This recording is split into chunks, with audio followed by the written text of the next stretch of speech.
L'estiu, que arribarà tot i el coronavirus, és sinònim de moments intensos, i no només a les vides pròpies, sinó mitjançant les d'altres, mitjançant la celebració de competicions esportives, des de les grans curses ciclistes a mundials, europeus i altres trobades dels professionals d'elit.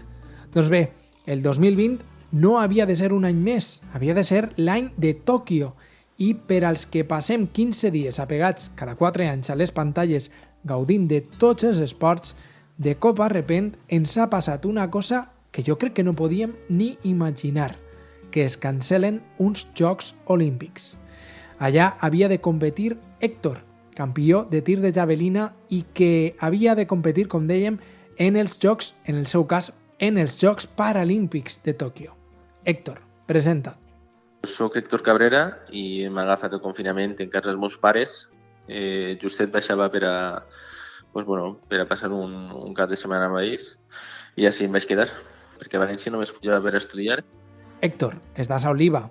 Una vegada confinat, vas rebre la notícia de l'ajornament dels Jocs Olímpics.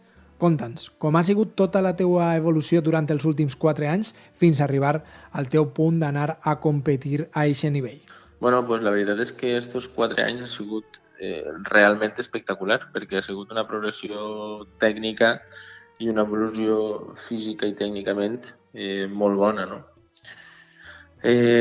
Com m'ha pillat el de l'ajornament? Pues la veritat que és un poc trist, no? Sobretot al principi és un poc trist perquè veus que has estat durant 4 anys preparant-te, entrenant-te, moltes hores d'entrenament, moltes sessions tècniques i tota una organització durant 4 anys per arribar a apenes 5 o 6 mesos per als jocs que pràcticament està tot muntat i el diguen que se'ns tenen que ajornar un any més, no? Però sí que és de veres que al principi és un poc trist perquè el pilla un poc en calent, no? El diuen, ja no tens jocs i no se sap res més, no tens ni competicions internacionals tampoc, no tens competicions nacionals tampoc, entonces al final anem a dir que és un any sabàtic. Van tardar molt a ajornar els Jocs Olímpics. Com vas viure aquesta incertesa? Creava incertesa, però per almenys sabies que al final d'any tenies una competició, no? Nosaltres ara estem pràcticament no tenim res perquè s'ha suspès tot, absolutament tot. Entonces, encara no s'han fet unes altres reunions que puguen dir anem a plaçar el Campionat d'Espanya, per exemple, que és el que més fàcil és per a plaçar al mes de setembre, per exemple, no? Encara no han dit res del tema este. No sé, més que res per tenir una competició, no? Perquè per continuar una dinàmica d'anys, no? De competicions, de tindre resultats, al final també entrenes per un objectiu, no? I si aquest objectiu directament es trenca, tampoc és un objectiu, però estem parlant d'un any i 6 mesos vista. O sigui, és molt, molt, molt, molt de temps. Però sí que és de veres que creava la incertesa esta de no saber què anaves a fer. Sí que és de veres que era un poc dur, no? Perquè tu sabies que el resto de la gent estava preparant-se, però no sabies si tu podries preparar-te, no? Fa 4 anys que et prepares, uns últims mesos de màxim rendiment, era el que estaves vivint ara. I suposa que el primer repte potser és psicològic, perquè no pots ni tan sols entrenar-te i ni tan sols competir, que és per al que treballeu 7 dies a la setmana. Sí, clar, al final nosaltres marquem uns objectius a principi d'any. En el meu cas era sobrepassar la barra de 67 metres i intentar estar sobre el podio, no? Sobre el podi de Tòquio.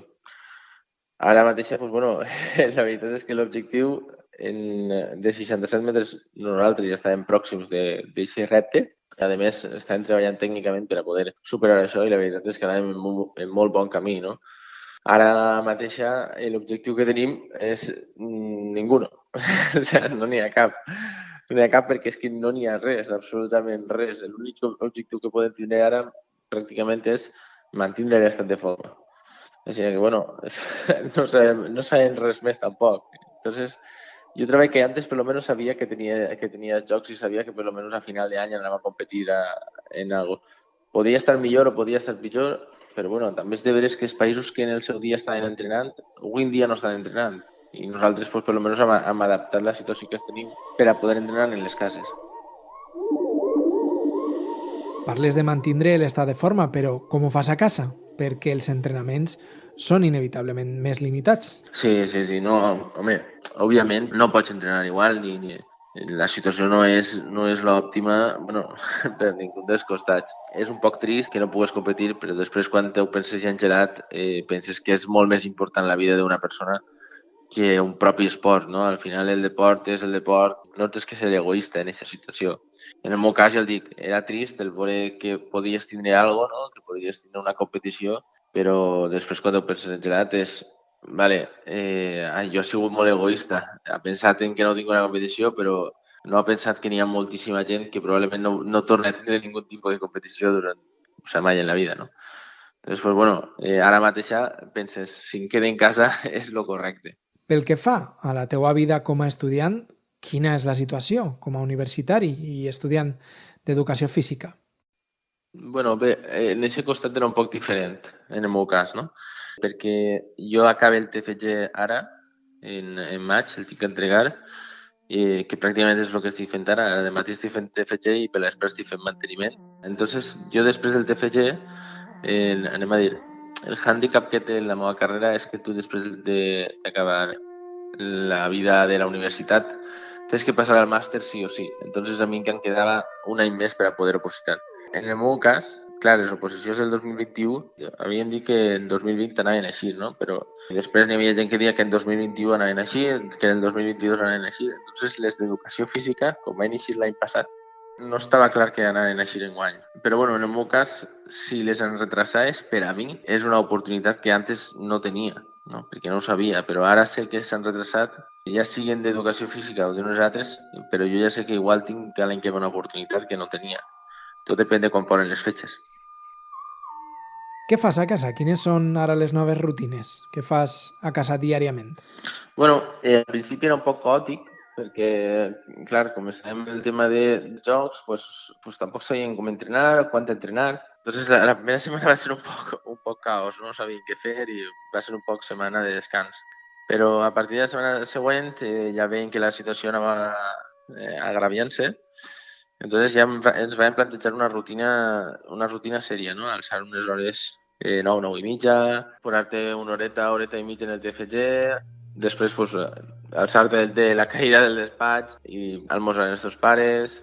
I com vas organitzant-te amb el Comitè Paralímpic per poder fer faena productiva amb algun material que tingués per casa? A partir d'aquesta segona setmana, el Comitè Paralímpic Espanyol es va posar en contacte amb nosaltres i ens va cedir un material, en el meu cas són unes peces i una barra, i el Projecto FER va tenir un acord en GoFit i ens va proporcionar un material d'entrenament, no? També per a poder fer-lo en casa. I en el meu cas, pues, bueno, per les vesprades el que faig és fer un poc de manteniment de peces i a més tinc la sort que estic en casa dels meus pares, és una casa gran, i m'ha pogut muntar pues, bueno, una espècie de lona on puc fer llançaments en boles que em vaig demanar per internet i em van arribar pràcticament la segona setmana. Entonces, al final, pues, bueno, anem a dir que em divertisc pegant-li volades a una lona i per el matí pues, estar mirant l'ordenador. Héctor, quan passe tot això, quina serà la primera cosa que faràs? Bueno, el que més ganes tinc de fer, una és entrenar, perquè bueno, al final els deportistes són deportistes i serem deportistes de per vida, no? I després el que m'agradaria és anar-me'n al cine, anar a sopar amb la meva parella i, bueno, sobretot tindre una vida normal, no? El poder veure la gent, el poder comentar, el poder parlar, el poder, bueno, sobretot pues, el poder eixir i relacionar-te amb la gent. Jo sóc una persona que m'agrada molt parlar i la veritat és que necessito rutina, o sigui, necessito una vida normal. No? Ja el poder eixir de casa és secundari, més que res m'agradaria el poder comunicar-me, el poder parlar, el poder, bueno, fer un dia normal.